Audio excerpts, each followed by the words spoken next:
weekly stock commentaries where I share my personal opinion and insight of what's happening on some of the stocks listed under the Philippine stock market. If you want exclusive investing related contents in the Philippine stock market, check the pinned comment.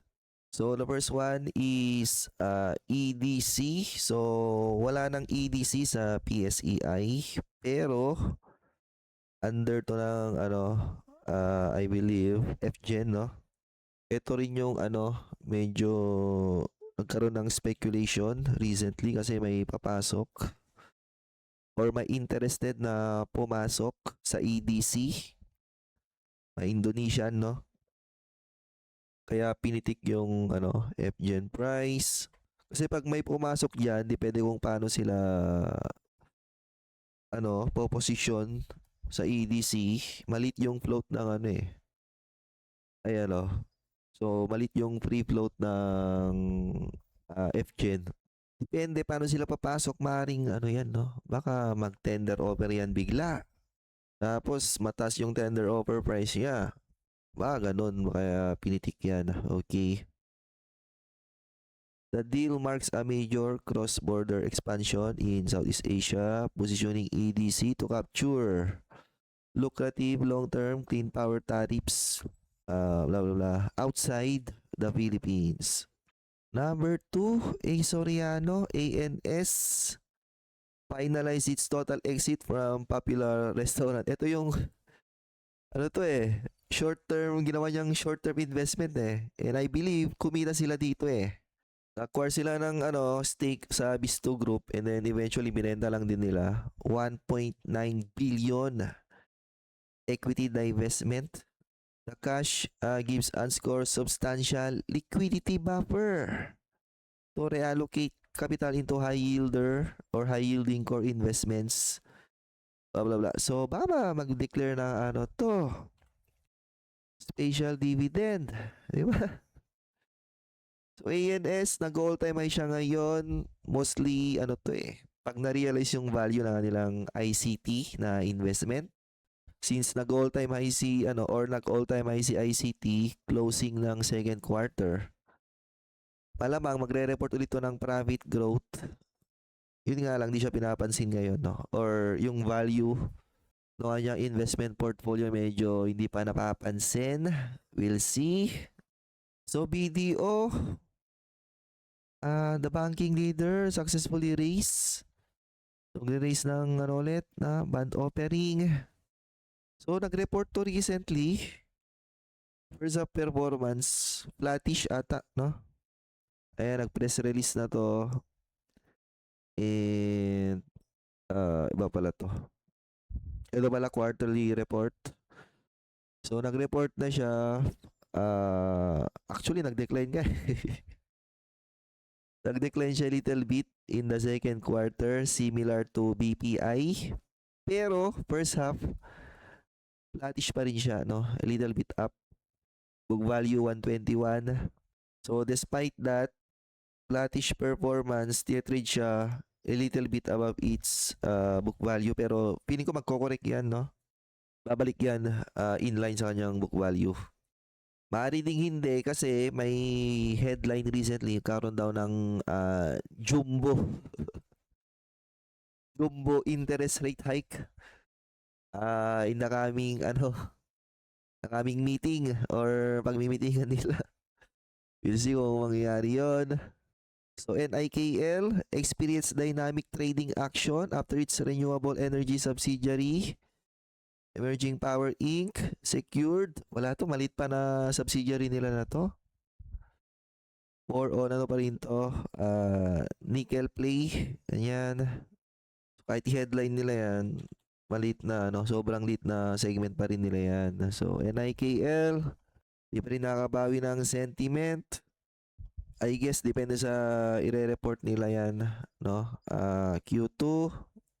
So, nickel, medyo nagre-rebound pa rin. I think kung banda Q2 ng mga nickel stock, feeling ko pipitikin ulit yung mga yan. Okay. Shell Philippines, downstream oil player. So, Shell Philippines, ganun pa rin, no? Umakyat siya ngayon kasi may oil price hike ulit na nangyayari.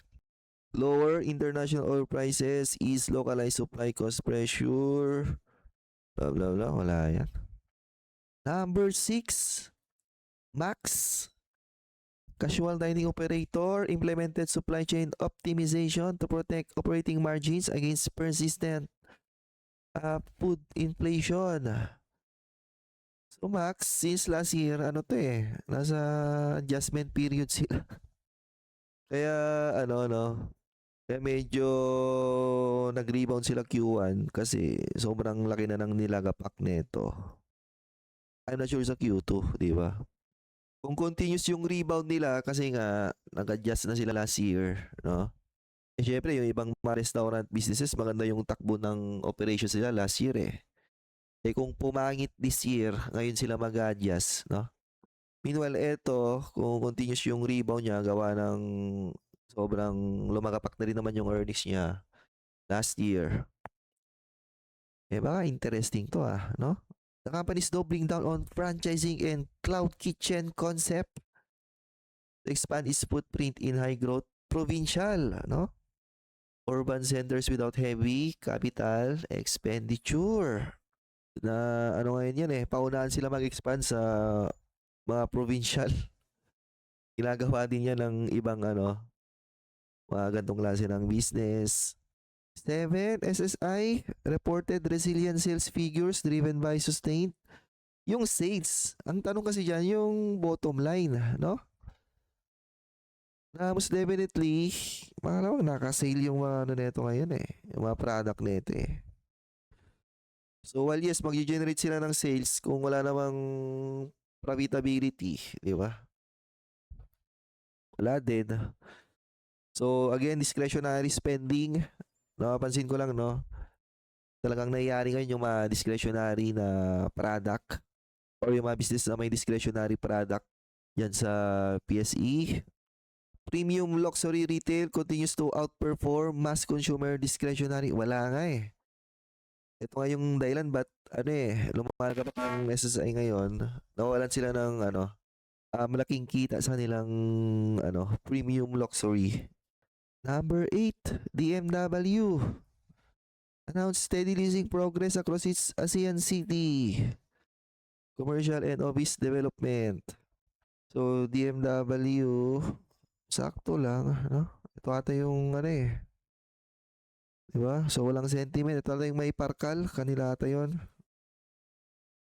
So, may Asiana. So, DMW, flattish, a little bit declining. Shakey's, food chain operator, accelerated store network expansion. Focusing on dual brand and compact store. Ayun ulit, no? Provinces. Naguunahan sila ngayon. Wala na silang mabitan sa NCR, no? Nagtitipid mga tao sa NCR. The multi-brand strategy allows the group to maximize retail footprint efficiency. Siyempre, mas makatipid din sila. Strategy din to ni Jollibee, di ba? Yung multi-brand, multi-concept na stores. So, pizza, ayan, wala pa ring sentiment. Pabagsak. Number 10, Apex Mining. Kumusta gold ngayon? So, gold, ganun pa rin. Wala na, mga settle lang siya sa 4K, tapos ibabagsak ulit. Precious metals producer, positive momentum as elevated global gold prices continued to bolster corporate earnings expectation. So, second quarter, pa yan? Magre-report pa yan ng profit growth hanggang third quarter.